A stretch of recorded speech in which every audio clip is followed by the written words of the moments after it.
Welcome to the channel everyone. तो आज की इस वीडियो में हम एक्सप्लेन करने वाले हैं केमिस्ट्री के सैंपल पेपर में से सेक्शन बी को। इससे पिछली वीडियो में हमने सेक्शन ए को अच्छे से एक्सप्लेन किया था। आई होप कि आप सबने उस वीडियो को जरूर देखा होगा। तो इस वीडियो में हम section B and section C को यहाँ पर एक्सप्लेन करेंगे। ठीक है, तो इस वीडियो को आप लोगों ने ध्यान से सुनना है। ये सभी प्रॉब्लम्स ही आपके एग्जाम के लिए बहुत ही ज्यादा इंपॉर्टेंट है। ठीक है, तो हमारी सबसे पहली प्रॉब्लम है दैट इज दी, इस सेक्शन बी में आएंगे total 7 questions, each of the 2 marks. ठीक है, तो with internal choice in the 2 problems. तो हमारी सबसे पहली प्रॉब्लम है from the chapter number 4, chemical kinetics. A first order reaction takes this minutes for the 50% completion. What is the time needed for the 80% of the reaction to get completed? Reaction को 80% complete होने के लिए कितना time use होगा वो हमने solve करना है। हमें क्या बताया गया है कि अगर रिएक्शन 50% कंप्लीट होती है, 50% कंप्लीट होने का मतलब है कि हाफ रिएक्शन हो गई है। तो इसका मतलब ये हमें क्या वैल्यू दी गई है, this is the half life of the reaction. So therefore T half is equals to the 69.3 minute. ठीक है, तो अगर हमने सोल्व करना हो रेट कांस्टेंट, तो क्या रिलेशन होता है, rate constant is equals to 0.693 over half life. ठीक है, तो ये फॉर्मूला मैंने आपको पिछली वीडियो में भी बताया था, वही सेम फॉर्मूला है। तो हम इसमें यूज कर लेंगे यहाँ पर हाफ लाइफ की वैल्यू। सो 0.693 हाफ लाइफ हमें दी गई है 69.3। तो ये सोल्व करेंगे। ठीक है, तो इसकी जीरोस को हटा दे, इसके पॉइंट को हटाकर यहाँ पर हम यूज कर लेंगे 10⁻³ और डिवाइड में यूज हो जाएगा सिर्फ एक डिजिट छोड़कर ही है पॉइंट, तो ये बन जाएगा 10⁻⁻1। ये दोनों सेम टर्म्स थी, तो ये पावर ऊपर जाकर ऐड हो जाएगी, तो यहाँ पर बच जाएगी 10⁻²। ठीक है, तो यूनिट्स हमारी आ जाएंगी इन मिनट, पर मिनट। ठीक है, तो रेट कांस्टेंट की यूनिट्स बन गई यहाँ पर मिनट। क्लियर है अभी, रेट कांस्टेंट आ गया। तो आगे हमने सोल्व करना है कि अगर रिएक्शन 80% कंप्लीट हो जाए तो उसके लिए कितना टाइम यूज होगा। इसके लिए फार्मूला लगाएंगे for the first order reaction वाला, 2.303 बाय के लॉग, ऊपर रखेंगे इनिशियल कंसंट्रेशन आर नोड और डिवाइड में रखेंगे बाद में जितनी रिमेनिंग कंसंट्रेशन है after time T, that is the R. तो हमें क्या बताया गया 80% के लिए, तो हम क्या ज्यूम करेंगे, आर नोड को हम ज्यूम कर लेंगे 100 के। मान लीजिए शुरू में थी 100, पहले यहाँ पर के की वैल्यू लगाएं। के की वैल्यू क्या है हमारी 10⁻⁻⁻t। ठीक है, तो लोग शुरू में थी मान लीजिए 100 कंसंट्रेशन, तो 80% हो चुकी है, तो बाद में रिमेनिंग कितनी बचेगी, ओनली 20। ठीक है, 80% हो चुकी है रिएक्शन, तो रिमेनिंग जो होती है वो हमने यूज करनी होती है डिवाइड में। तो इसको सोल्व कर लेते हैं। दिस गिव्स दी 5, तो हमें log 5 की वैल्यू यहाँ पर बताई गई है 0.6990। तो ये हम यहाँ पर यूज करेंगे 2.303 डिवाइडेड बाय 10⁻⁻2 इंटू हमने यहाँ पर वैल्यू लगा दी 0.6990। अब इनको आप लोगों ने मल्टीप्लाई करवा कर इसको सोल्व करना है, तो वहां से हमारा इसका फाइनल आंसर बन जाएगा। तो इन दोनों को आपस में अगर हम करेंगे मल्टीप्लाई तो आंसर आ जाएगा 1.609 इंटू 10⁻, ये ऊपर चलेगी तो ये बच गया +2। इसकी पावर ऊपर जाकर पॉजिटिव हो जाएगी। इसको हम सोल्व भी कर देते हैं, मल्टीप्लाई करवाएंगे तो ये बच गया आपका 160.9 यूनिट्स। क्या आएंगी, मिनट आएंगी, क्योंकि हम क्या सोल्व कर रहे हैं, टाइम सोल्व कर रहे हैं। क्लियर है अभी। तो ऐसे आपको ये प्रॉब्लम सोल्व करनी थी, 2 मार्क्स में थी, तो बिल्कुल सिंपल प्रॉब्लम थी। तो आगे चलते हैं। क्वेश्चन नंबर है हमारा 20th, account for the following, there are 5 hydroxyl groups in the glucose। तो हमने ये शो करना है कि ग्लूकोज में 5 OH ग्रुप जुड़े होते हैं। ये प्रॉपर्टी प्रूफ करने के लिए हम क्या करते हैं कि ग्लूकोज में अस्टाइल ग्रुप की जो उसकी रिएक्शन करवा कर देखते हैं, अस्टाइलेशन उसकी हम करवा कर देखते हैं।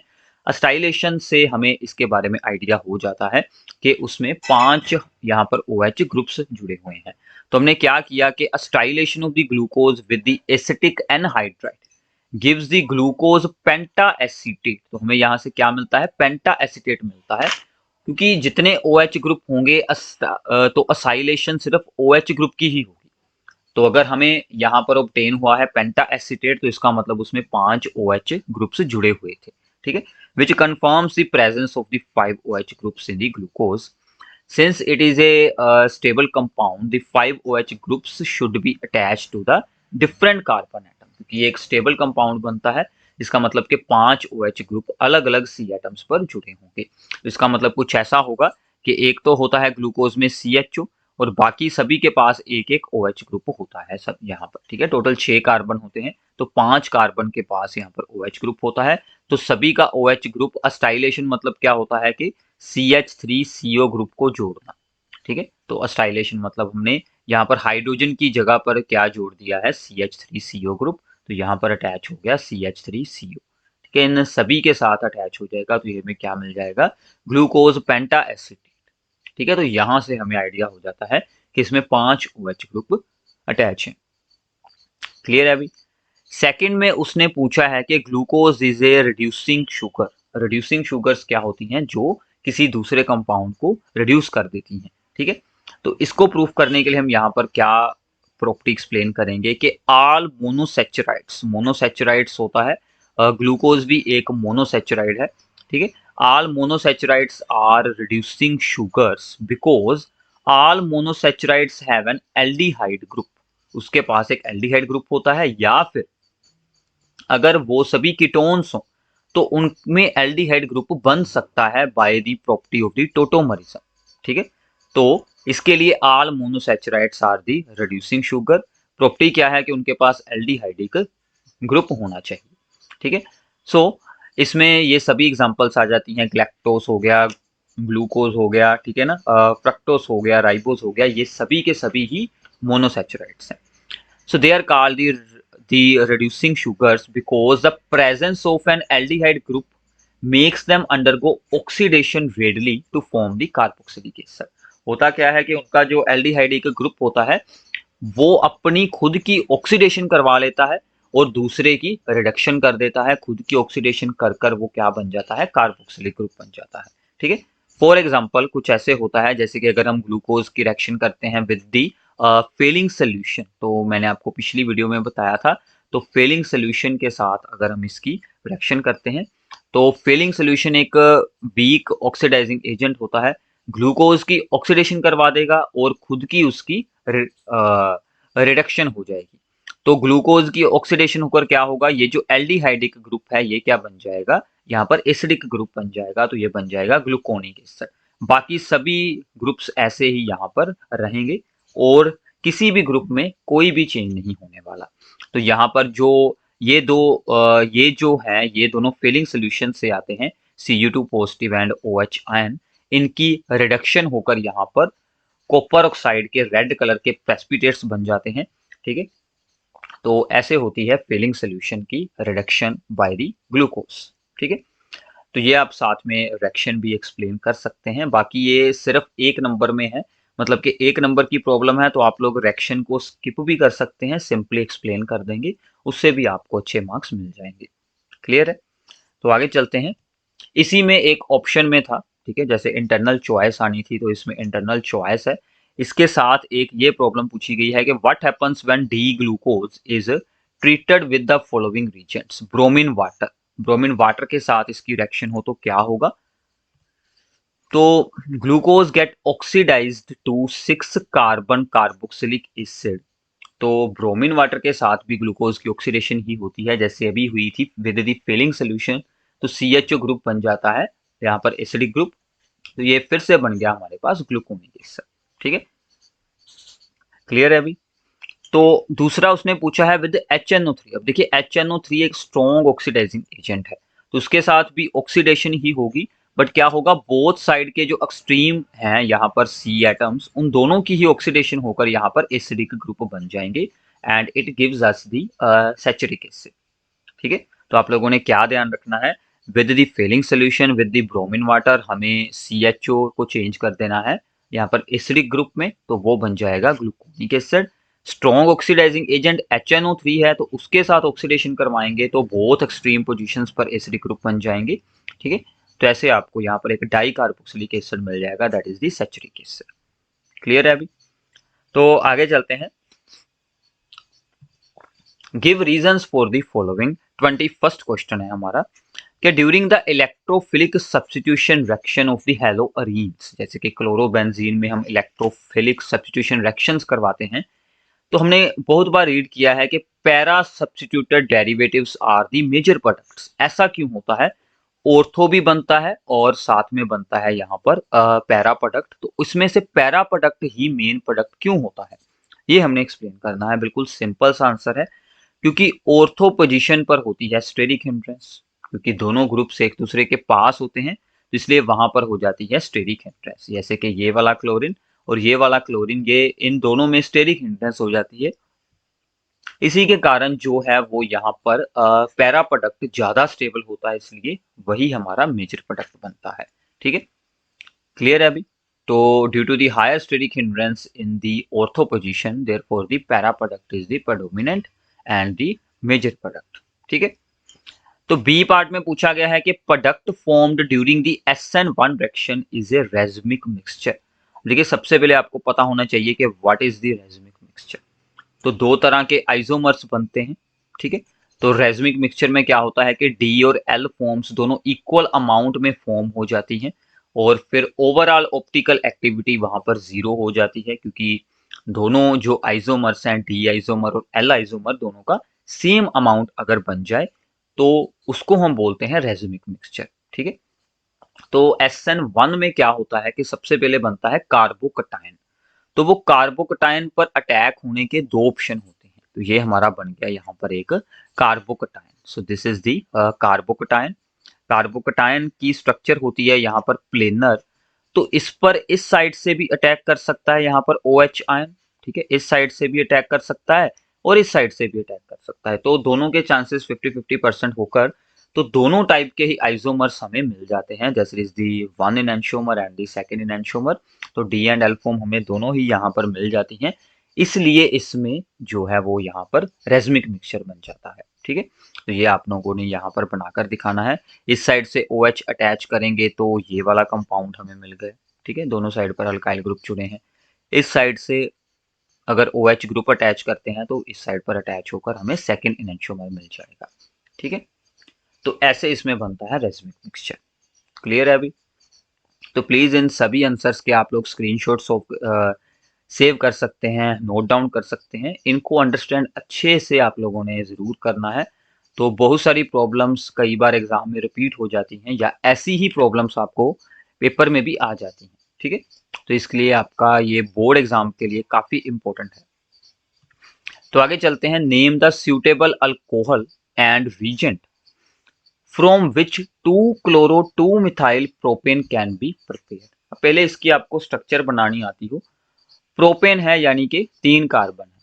ठीक है, 2 पर जुड़ा है मिथाइल और 2 पर ही जुड़ा है क्लोरो, तो कुछ ऐसा कंपाउंड है, ये हमें ऑब्टेन करना है। तो हम क्या यूज करें?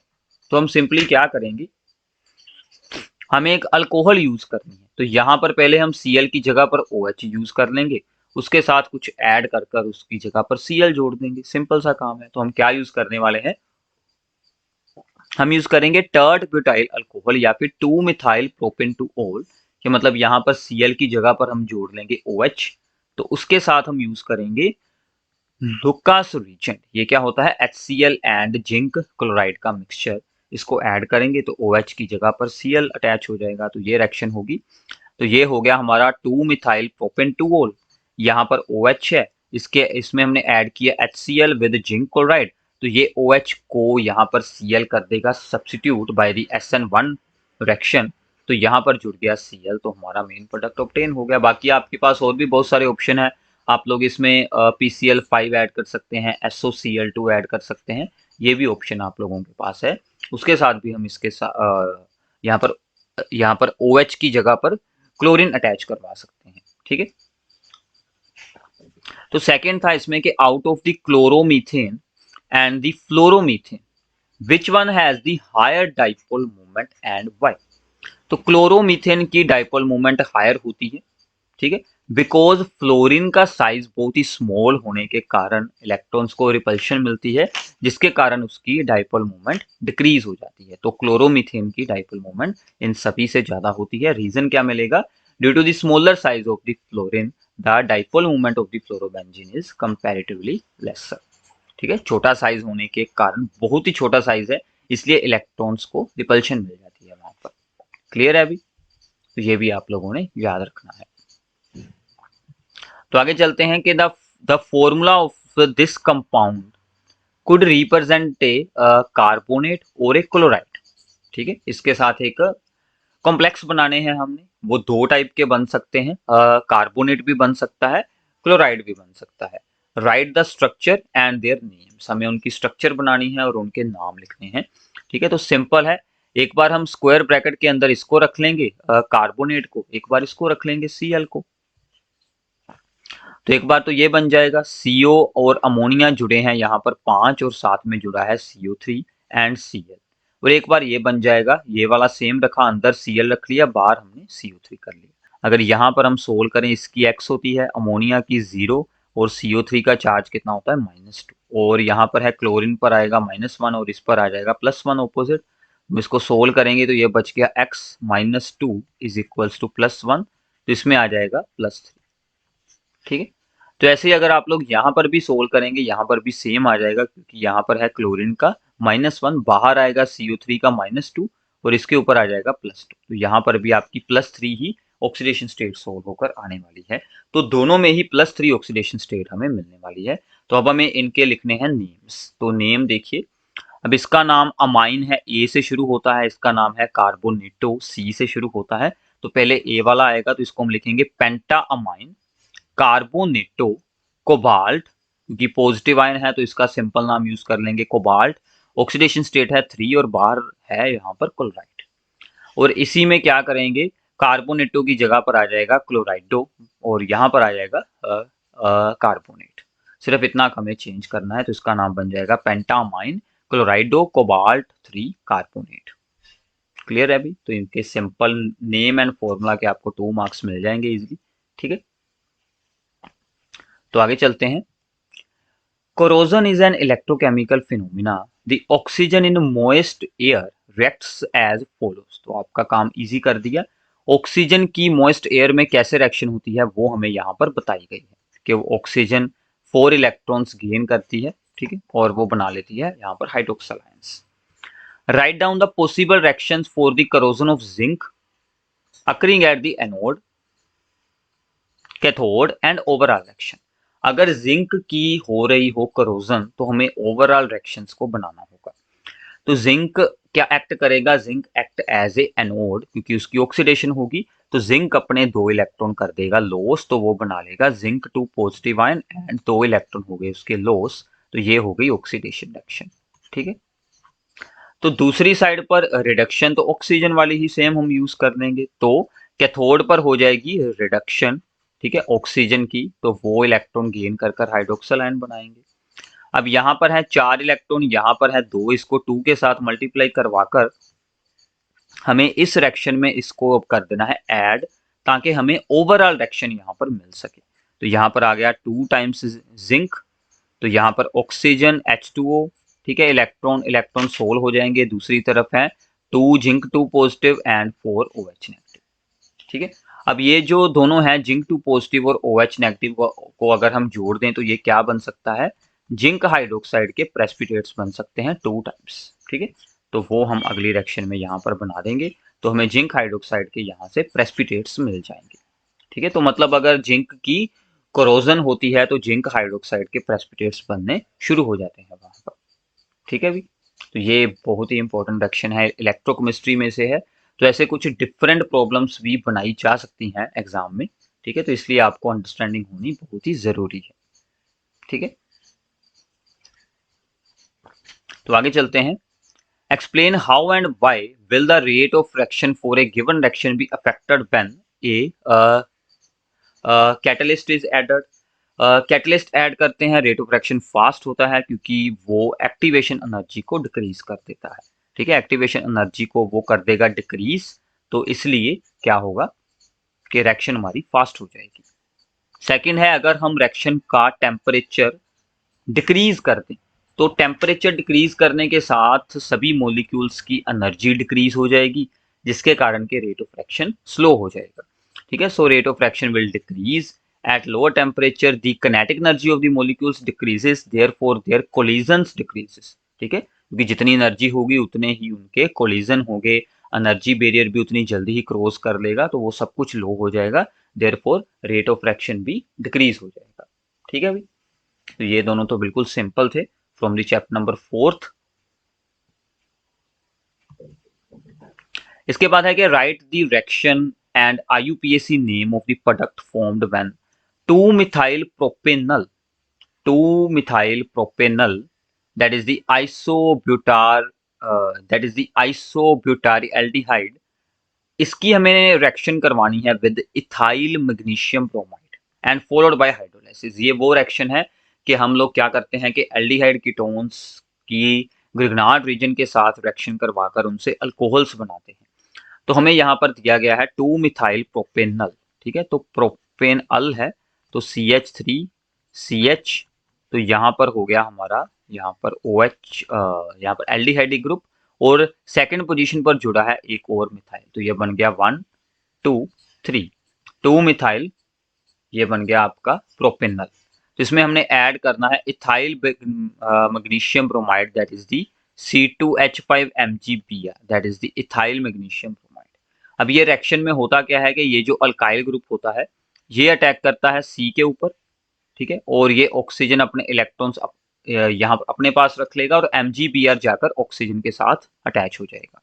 ये क्या बन जाएगा, CH3 ये मतलब चेन ऐसे ही रहने वाली है सारी रिएक्शन में। तो यहाँ पर क्या बन जाएगा, C2H5, तो यहाँ पर हमने जोड़ दिया C2H5, और यहाँ पर O के साथ जुड़ गया MgBr, और यहाँ पर एक है हाइड्रोजन। अब इसकी हमने यहाँ पर कर देनी है हाइड्रोलाइसिस, यानी कि H पॉजिटिव H2O के साथ इसकी हो जाएगी रिएक्शन। तो यहाँ पर हाइड्रोजन अटैच कर देंगे, तो ये हमारे पास अब क्या आंसर मिल जाएगा, CH3CH3।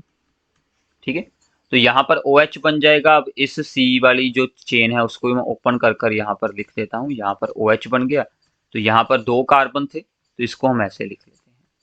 ठीक है, और साथ में क्या बनेगा, MgOH Br। इतना क्लियर है अभी। अब हमें इसका लिखना है IUPAC नेम। अब देखिए जो OH वाला C है ना, वो तो दोनों साइड से ही थर्ड पोजीशन पर है, तो इसलिए हम यहाँ से शुरू कर देते हैं ताकि CH3 को भी स्मॉल आ जाएगा यहाँ से नंबर। तो ये क्या बन जाएगा, 2-methyl, 2 पर जुड़ा है मिथाइल, टोटल कार्बन हो गए हमारे यहाँ पर 5, 2-methyl propane, sorry 2-methyl pentane 3O।